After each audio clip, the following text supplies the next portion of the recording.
Hello everyone, good morning. কেমন আছো তোমরা সবাই? আশা করি তোমরা সবাই খুব ভালো আছো, আর আমিও খুব ভালো আছি। ইন্ডো ফর প্রিয়া ব্লগে নতুন একটি ভিডিওর সঙ্গে তোমাদেরকে অনেক স্বাগত জানাই আর অনেক ভালোবাসা জানিয়ে আজকের থেকে একটা নতুন ফ্রেশ ব্লগ শুরু করছি। তো আশা রাখছি তোমাদের ব্লগটা খুব ভালো রাখবে।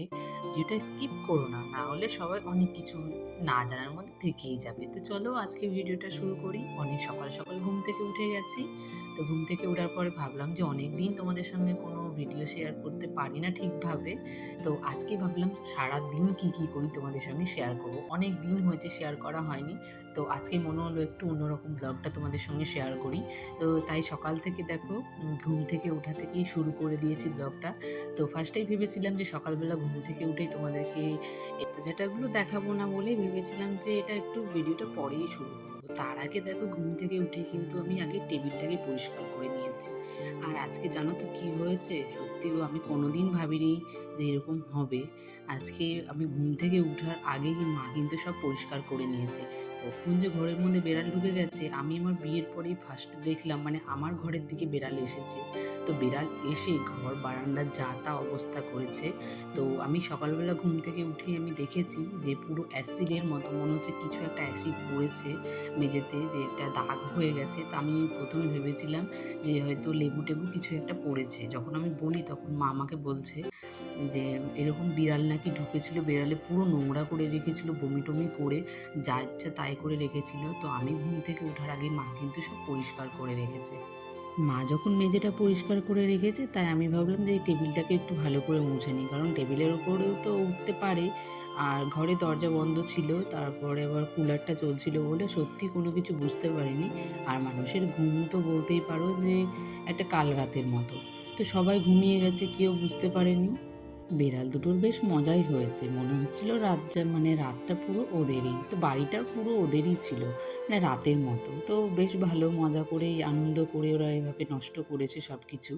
তো যাই হোক, কী করবো, যখন হয়ে গেছে সেসব নিয়ে মন খারাপ করে তো থাকলে হবে না। তো ভাবলাম যে চলো আজকে বাড়ির কাজগুলো আবার শুরু করে দিই। তো সকালবেলা আমি ব্রাশটা করে আসলাম, আর ব্রাশটা করার সময় দেখো আমি একটা জিনিস দেখিয়েছি কিন্তু। তো সেই জিনিসটা আমি ফ্লিপকার্ট থেকে নিয়েছিলাম দাঁত পরিষ্কার করার জন্য।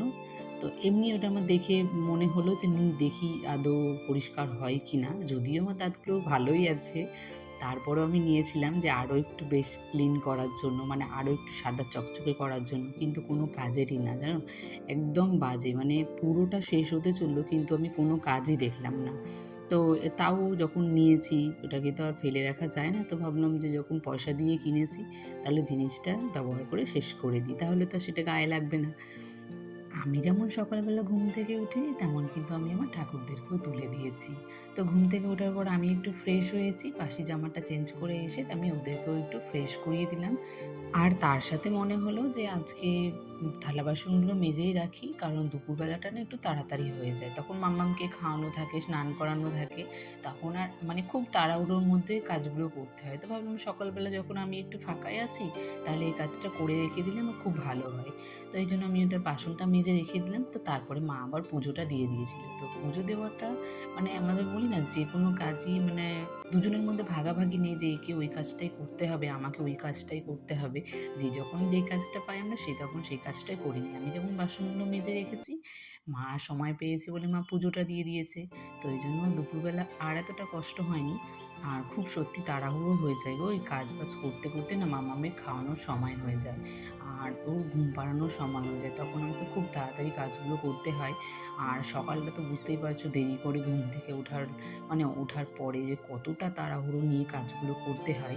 আর তার মধ্যে তো ভিডিও শ্যুট আছে, তো সেই সব করতে করতে না অনেকটা সময় চলে যায়।